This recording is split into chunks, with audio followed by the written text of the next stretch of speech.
We shot this tour of SV Eleuthera when Eleuthera was parked close to SV Aquarius at Copra Shed Marina in Savusavu, Fiji. The reason I wanted to show you Eleuthera is because it's one of the first Super Maramus built. In fact, Eleuthera is hull number 007. Yes, it's the James Bond of all the Super Maramus. Eleuthera has gone through a lot of upgrades, but I think this video will convince you that if you're shopping for a Super Maramu, do not constrict your search to only those built after 2000. Hello, Eleuthera. Hello, how are you, Ken? Doing good. Can we come aboard? Yes, sir. Come on. Can you aboard. Introduce yourself? Yeah, I'm Jean-Pierre. I'm sailing yacht Eleuthera. SM007. Da da da Da, da. da, da. It's kind of cool to do a tour of Eleuthera because we've known Eleuthera so long, and it's another Super Maramu, but it's hull number 007.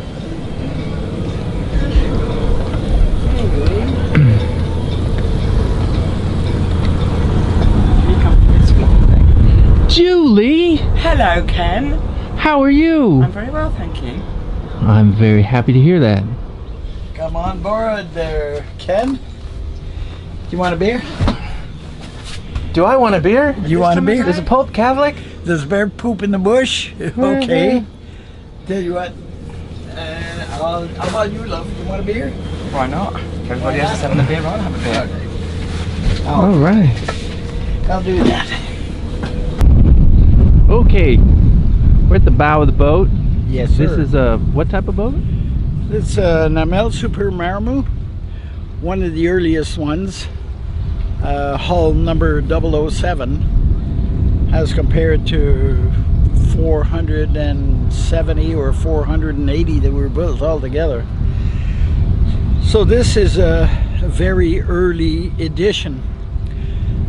My intent when I purchased this boat was to take a Super Maramu and bring it into the modern era, and I think as we go through the boat you'll find that even the latest SM2000 is generally perhaps not to the level of this boat because of the refit we did on it.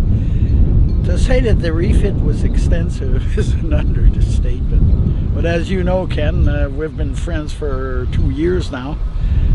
You've seen a lot of this boat, and now your viewers are going to be able to see it themselves. One of the first things I know that you changed was the sails. Why'd you pick the sails you picked? Well, the sails were had been on the boat for about 9,000 miles before I bought her, and then I did the further 18,000 since. So to say that the sails had more belly than I did was also fairly, oh God, don't focus. But yeah, so I looked at all the possibilities, and eventually I elected to go for North Sails Nordam, and they're the membrane type of sail. And when I looked at the price comparison between tri-radials by North Sails and this one, the price was virtually the same. So when North Sails assured me that the sails would last certainly for the rest of around the world and probably a whole lot more after that, I didn't hesitate putting the extra money into this. But so now I have a brand new main. This is out of Nordam, and a brand new Genoa. And coming from New Zealand, this Genoa brought us here almost all by itself because the winds were very strong, and we managed to sail with just 2 points of reef and doing 7 knots most of the way. So it's a lovely sail. I'm extremely pleased thus far. But for those of you who are interested in the modifications to the boat, you'll notice if you look at the anchor hardware, The anchor hardware has been modified considerably from that of a Super Maramu 2000 even. I took the model from 54, one of the latest 54s, a boat owned by some mutual friends of ours, as you know. And I had the model rebuilt so that now one of the weak points of the early SMs happened to be the anchor tackle, the anchor handling tackle on the bow. The other thing I did here, there's a new 1500 watt motor that went in there. It was in good shape when I purchased the boat, but 1500 watts just makes it a whole lot more capable in heavy wind situations and things like that. Another thing we did, these are LoPo lights, and I have a tri-light at the top of the mast that takes care. So I've got two full sets of navigation lights on here. We have safety. Yeah, you do have safety shackles. Along the deck. I've got 3 of them down to the cockpit on each side, which right then and there, if you're not satisfied with the safety of the running the jack stay line, you just clip onto the deck and that's it. These are used generally on passage to retain the dinghy in place. So what about the dinghy? How do you tie the dinghy down, making sure that you don't lose her Okay, during a passage? there to there, back to there, to the other side, and back and forth a few times. Around here, the lashing goes under back there twice around because it captures this aluminum piece fitting here, and then I can really apply pressure and hold it in place. There's just no doubt that it's secure by the time we do that. The other thing we've done, and this is this year's edition, the set of beach wheels has been a godsend, to be honest. You don't have to drag the dinghy up anymore. You just lift the bow and everything comes with it. And these are really some of the best there is, apparently. So there. How old is your standing rigging? Standing rigging was replaced in 2003. So it's getting close to its end of life. But at the same time, my insurance company has not argued with me when I said, okay, this is an Amel, this is not a normal boat. If you have a look at the amount of 119 wire that holds the gear up, you don't have to worry too much about the gear coming down. In fact, as far as I know, there's only been one that's ever been dismasted, unless you know different. I don't know any different than that. I don't know. Okay. Did you make any changes on the main? None whatsoever. The main is a North Sails, again a North Sails Nordam, and it does look really great. What I also did is I've got a new Bonfiglioli gearboxes, and I installed grease nipples on all of them. So twice a year I go around every gearbox of the furling equipment and I grease it all.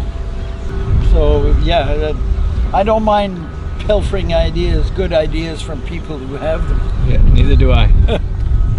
Okay, here, another change. These are tinted glass, and factually, I love them daytime. I don't love them quite so much at night because it reduces the outbound visibility. If I had to do it again, I'd be of two minds. I wouldn't say where I'd go yet, but I'd be of two minds. So there you go. I just had mine done. I put tinted on mine. Yeah, in daytime it reduces the heat and the glare in the cockpit. It's really quite handy in my view. But Yeah. at nighttime, if you're gonna hit something, you're gonna hit something. Well, exactly. You can't see it. You know, there's a couple of times I remember getting extremely close to a whale, and how did I detect there was a whale there? The smell of their breath, as they haven't brushed their teeth very often, you know. But the baby poles were replaced this year. Oh, you know what? I think I broke the port one during passage across the Pacific, and the whole gear came down onto the deck. Luckily, I managed to salvage the bell, and I just had the poles rebuilt based on this one. But while I was doing it, instead of having one old beat up one and one brand new one, I had both of the baby poles rebuilt. This is just my baby, and that's the way it is. what kind of antenna is that right there? Iridium Go antenna. You put it on a handhold here. I put mine over here and just ran the wire down the edge here. It's not as neat as it could be down below, but I find it's really quite okay here. And people know enough not to grab onto that, so. And Except for me. yeah, there you go. No, mine's on a handhold right here, and I find that's nice. Actually, it's over on the other side, Yeah. but the amount of cable that you need is so little Yeah, that the loss is little, and then you get a better pickup. exactly. And my Iridium Go is just below there. There's about 5 feet of wiring all told. Yep, that's what I got. And 6 that's feet. exactly why I did it. Now going here, I've kept the mizzen sailed because it was still in excellent shape.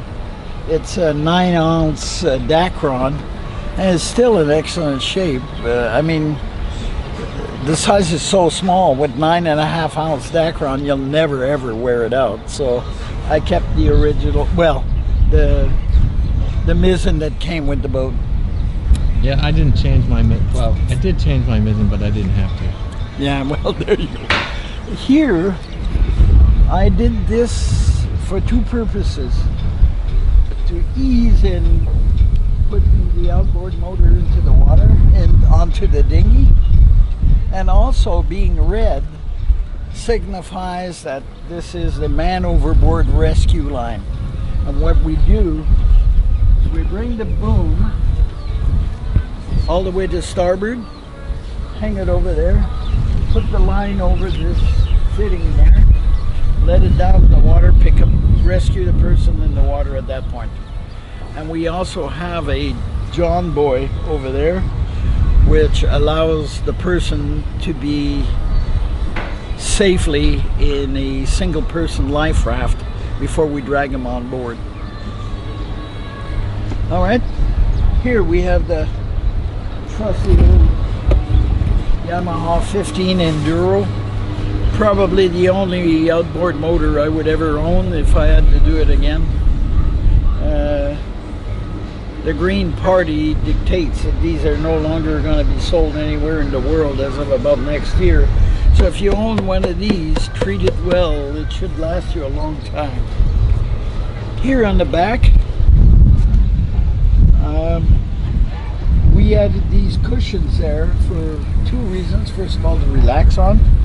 And the second reason, it reduces the heat in the main cabin. Just the fact that it's there. So the dual purpose that they were put on for serves us well. The big lazarette here, there's not all that much in it. It's only the fenders, the diving equipment, except for the bottles. The bottles are in the main lazarette. And there's 2 inflatable kayaks that Julie and I use once in a while when we feel like we want some exercise. So, there you go. Next, the original Super Maramu had this in a compartment to beam the port side of the cockpit. The problem with it, I'm quite capable physically, but I found the day I wanted to try pulling it out of there, I wasn't able to pull the 80-kilo life raft out of there. And upon checking with one Amel expert, I was told that they intended for the boom, the mainsail boom, to act as leverage to lift it out. At that point in time, a little bit of thinking makes you wonder, wait just a minute now, if this blimey boat is sinking under my feet, do I really want to get involved in this kind of situation? And my answer was a definite no.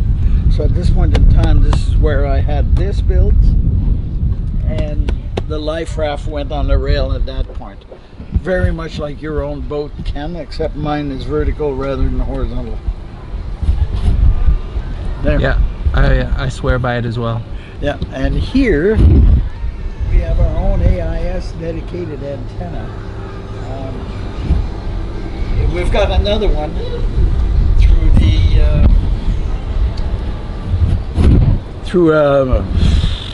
how should I say, a gateway, which is at the top of the mast, uses the VHF antenna, but this one gives us quite longer range with it. We've had up to 80 miles on large ships where they have their own antenna fairly far up. Shall we go? And here, What is? Can you tell me what this is? oh, okay, that's a John Boy. You'll find these on just about every racing boat around the world, and the reason for that is simple. This is a self-contained one-man life raft, and it comes, you just release it here, it falls over, it triggers itself, inflates, and it sits on about 150 meters behind the boat. Then all you do is you tow it on the windward side of the person in the water, and it drags its own floating line to the person in the water, and then all they have to do is bring this back. Now this cannot inflate upside down because it's got an inflatable flag on it, and this flag sits like this, but it's inflated, so if it inflates upside down, it automatically rights the life raft. So then the person, all they have to do is go inside. They bring 2 clips in front of them. I hand them the clip there, they just clip it on, and I bring life raft complete with person on board through nice. through this red line here. And I noticed you also have a light. Yes, that's the standard life ring with the light and everything. The old safety equipment bit. Shall we go inside? Yep. Lift it, he says. Okay. Oh my God, it looks so pretty down there. Well, it's not too bad. It's like anything else, you know, mechanics are just mechanics. And if you keep it dirty down below the mechanics, you never know what's leaking. So knowing what's leaking is important to me. So you'll find there's no water in there, although there was during the passage, but I sorted that out.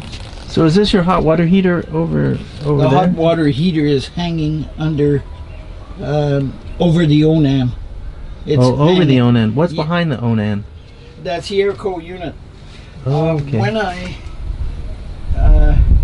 well, the boat is from 1989, and the airco unit that was on here was a Klima. I don't mind Klima. I don't have any particular aversions or anything to Klima. My only problem with it is that this was it was installed in 89, probably designed in 85. So if I said that as far as air conditioning systems are concerned, it probably had a long beard already. So I looked at what Amel was doing with their newer boats, and at the time it was the 55. And on the 55, Amel had decided to go with a Webasto unit. So what I did is I checked out which one they'd gotten, and I got exactly the same unit in here. That's what you see down here. The main water pump for it is over there. The airco unit is there, and then I've got 3 splitter units instead of 2. This boat only came with 2. The forward cabin didn't have any, so now it does, as the main cabin and the salon. So the system is quite a bit more efficient and definitely a whole lot more modern, and it's easier to service as well. The motor is a standard TDM 22, just like your own boat. And the genset, even though the original engine in here was a Perkins, the M80T, and what happened in 2003, the motor was changed to this Volvo TDM 22, because at that point the motor died of lack of use. Apparently one of the cylinders became totally rusted and the engine was totally seized and unrepairable. The same thing happened with the generator. It had one of the early Amel Super Maramu generators, which was a little German company that I don't recall right now. But this is a Onan MDKAL, which is the same as all the SM2000. The Onan had less than 300 hours on it when I bought the boat, and the main engine had less than 450. These were 2 positive points about the boat. Very positive points about the boat. Let me go down there and take a look. Okay. You'll note the water maker. Yep.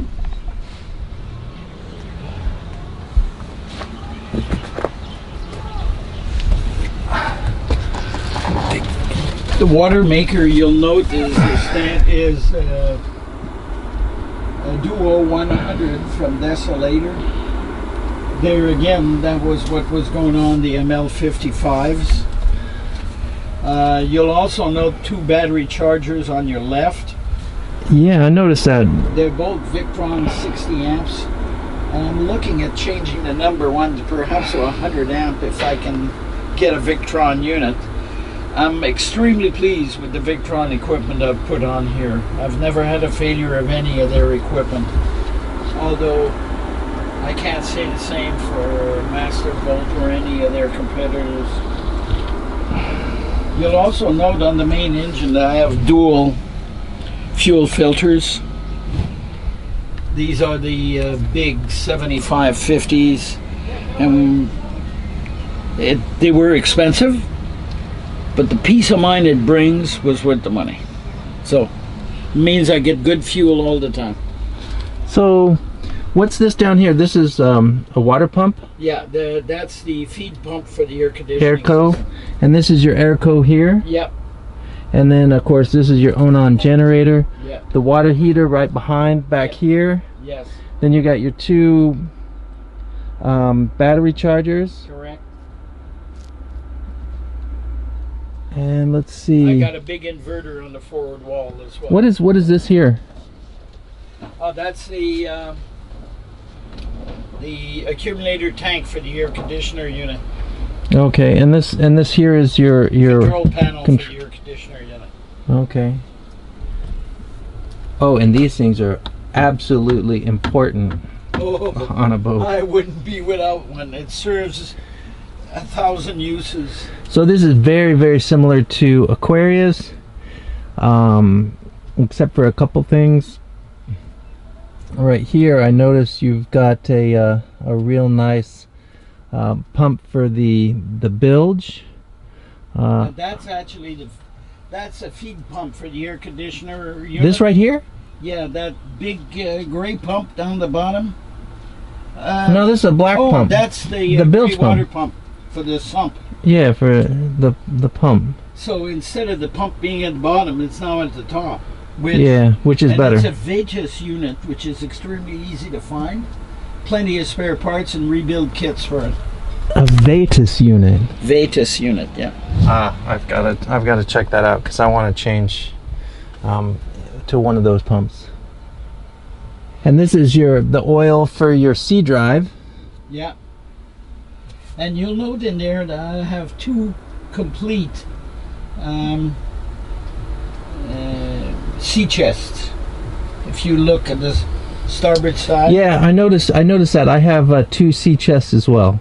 Yeah, and they work extremely well. And I notice you have the cross valve that goes in between them, so if one clogs up, you can switch it. Exactly. There's that's smart.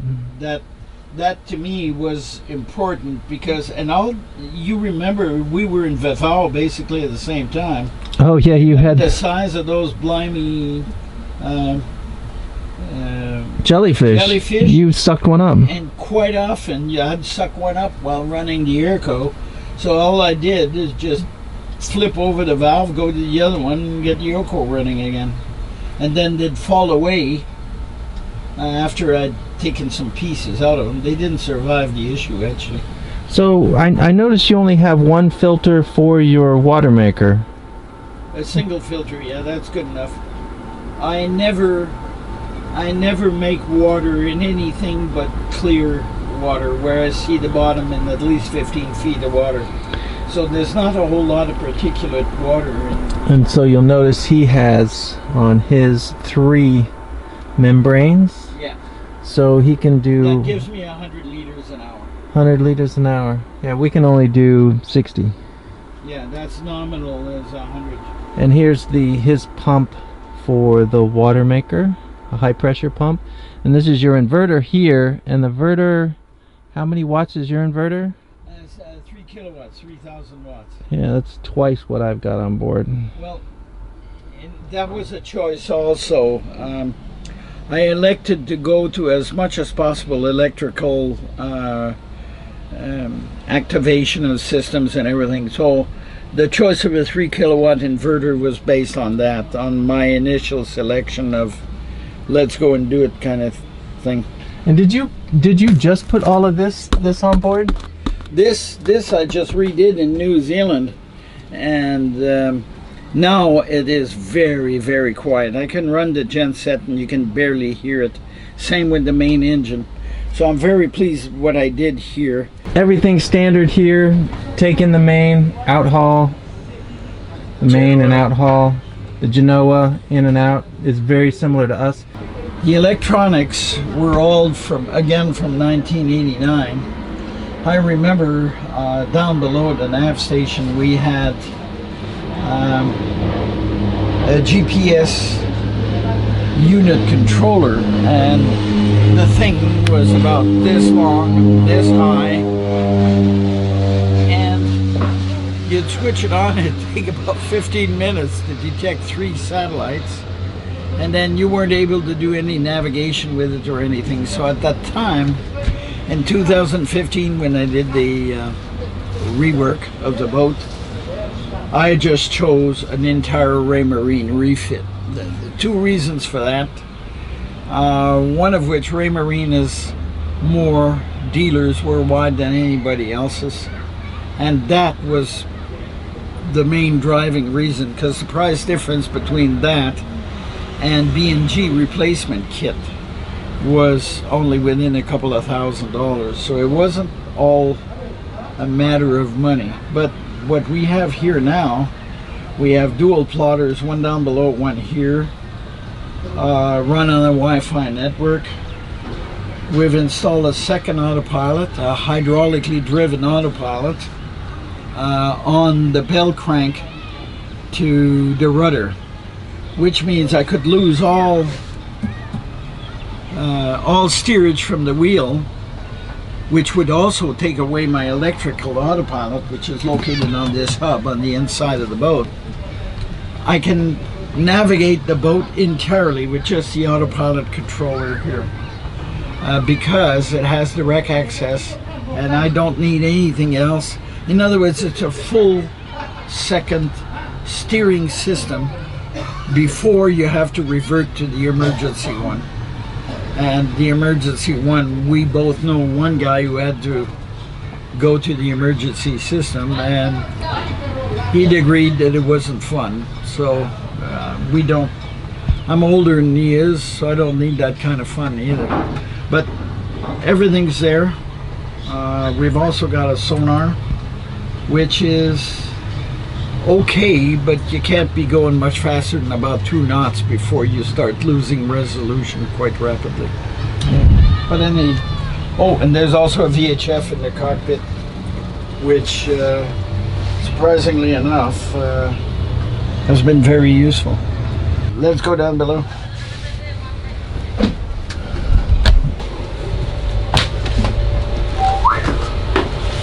And there's a pretty girl. There she is. Julie!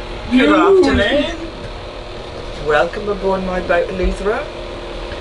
Well, thank you, Julie. This is where I sit at the dining table, drink my wine on a nice sunny afternoon. And who serves that wine? JP, of course. Ooh, I'm getting kudos here. Yeah.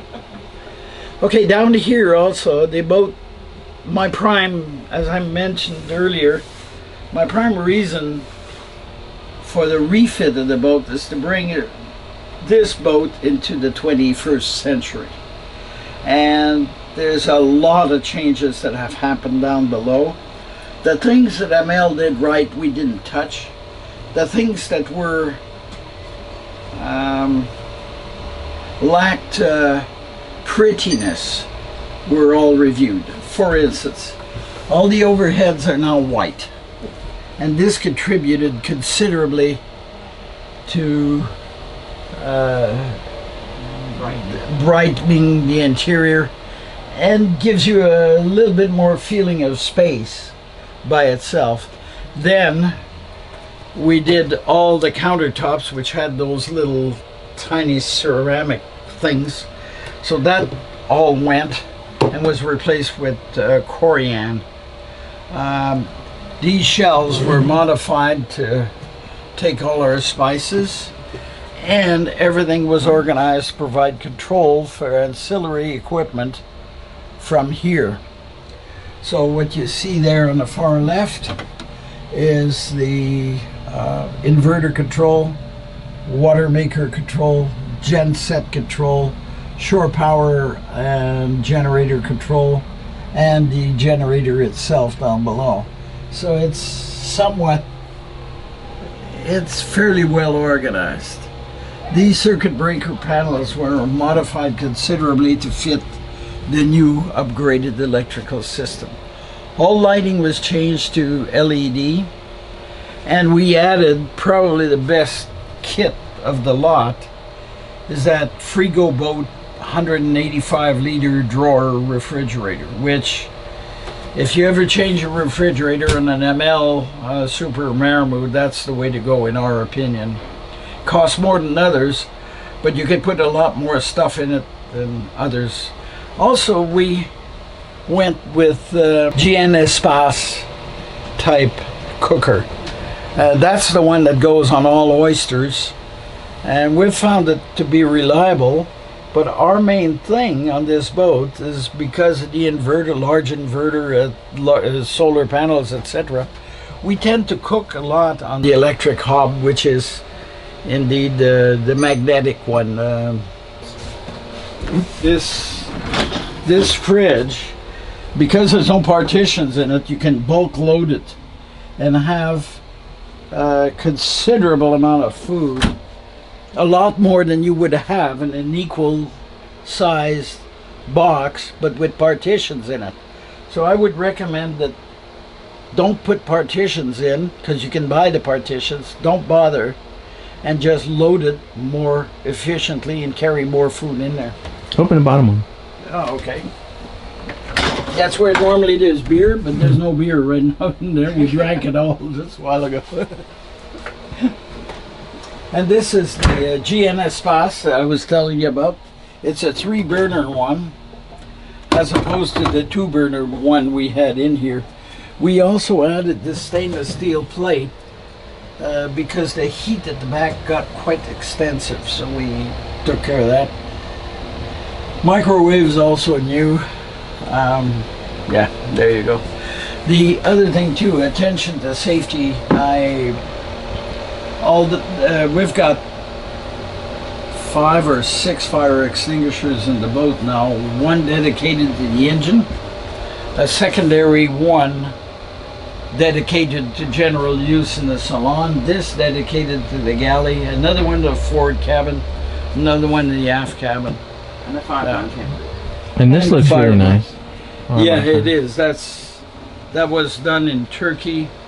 That's anything. It could have been done quite a bit better, but yeah, it was Turkey. So yeah, we're kind of pleased with what we did. Well, we've been living on the boat now for 3 years for me and 2 for you, 3.5 for me in fact, and 2 for you, and we don't find a whole lot wrong with it. No. It serves us well. Let's go look at the front cabin. Okay, forward cabin. That's for our friends and family. I've actually slept in there a couple times. Oh, have you? Yeah, twice. Friends and family. There used to be a big panel down between here, and you always had a problem putting the panel away or putting the mattress that fitted over top to give a double bed to our friends. So under the old principle that love can make a small bed large, we decided just to have twin singles in here, and our friends can make a small bed large. Well, you can make one the love mattress, Yeah.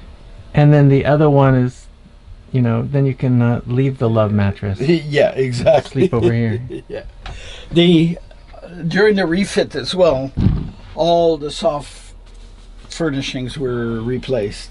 So these are really good quality mattresses. In fact, when Julie doesn't feel good, she comes and sleeps here rather than So the aft. the wood all looks really nice. Yeah, considering it's 30 years old, it's very good quality. The bow thruster here. Oh, Your bow thruster's down. our bow thruster is down, love. I'll bring it up in just a few minutes. Somehow I must have forgotten. But I've greased all the shafts on here with, I do it once a year now, and I use the Teflon grease. And the new Amel watertight O-rings that they provide for down below are now a shade thicker than the old ones, so you get a far better seal when it's out the top. I find I have to pull quite a bit harder now to put the pin in, but it totally keeps the water out. I'm really pleased with the new gaskets that I have from Amel. So yeah. Well, you need to get that thing up. Yeah, I need to get that thing up. But I had it down just a couple of days ago to tighten the bow lines. Oh, yeah. And it was just a couple of days. And so you replaced all of this too? All of this was done and throughout the boat. All lighting fixtures were changed also. And we added fans everywhere. And the wood is just amazing on the inside. Yeah, old Amel, and that's 30 years old. So Why don't you pop out? I'm gonna take a video of this on the inside here.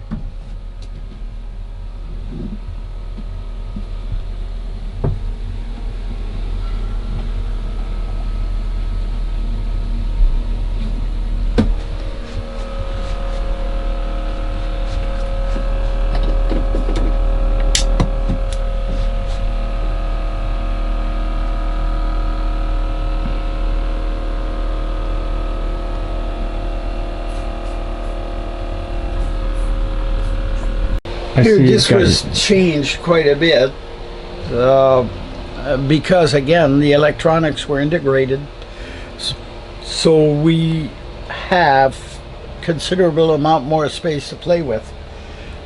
One of the big things we did is when we went to the Ray Marine kit, I elected for a 12 kilowatt super high definition radar, which is perhaps overkill for a lot of people, but I've used the radar so much during my professional life that verily it's useful to me, and every time I use it I like the results I get out of it. So what we have here, of course, is the switches to all the equipment, the second plotter here, the Iridium Go here, communications and radio stuff.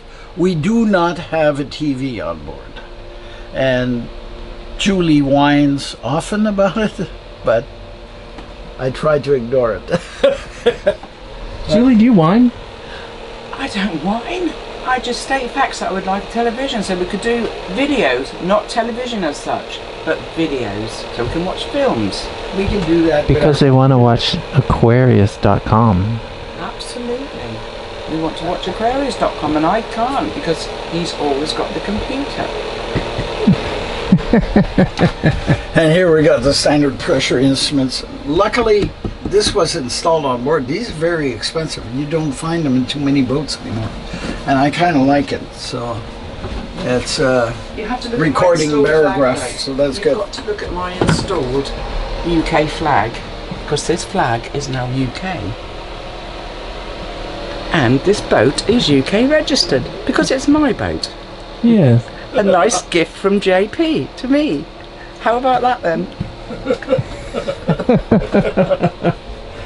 Okay, here we have a washing machine, full-size one.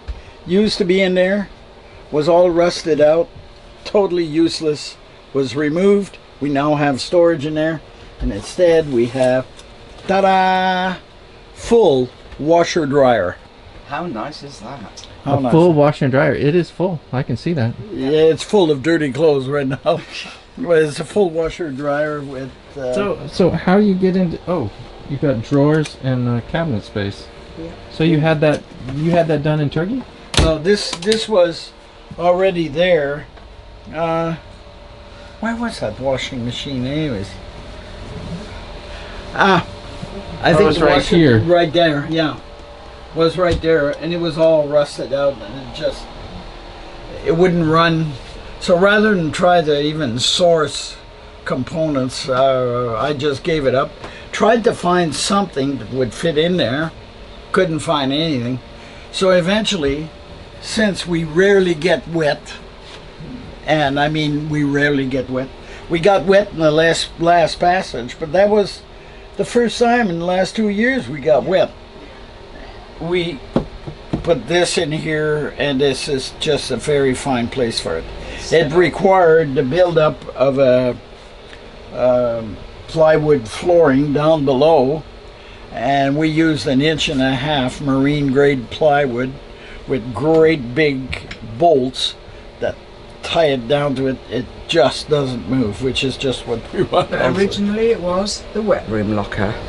You Yeah. got that little bit. The wet, Because people yeah, say, the what wet was that? locker. Yeah, Wet room it locker. originally which was we the don't wet need. locker, which I think you still have on your boat, don't you? Oh yeah. Yep.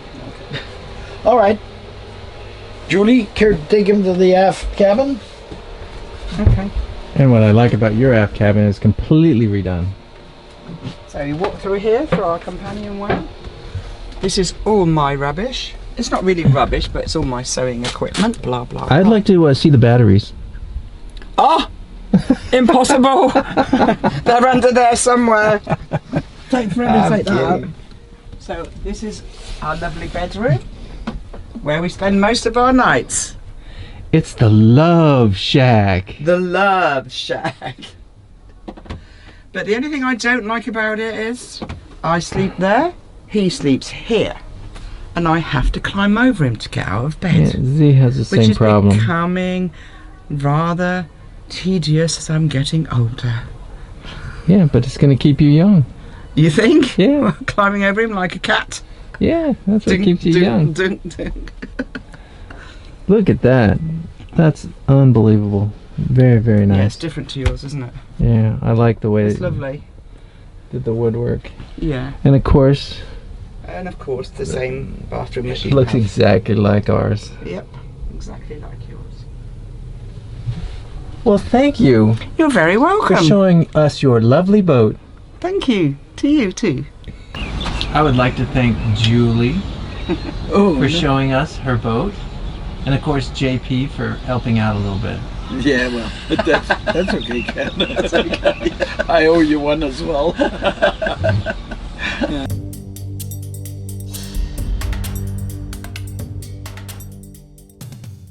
If you like this video, give us a like down below and click here to subscribe. That really helps us. And if you want to watch more of us, click one of those.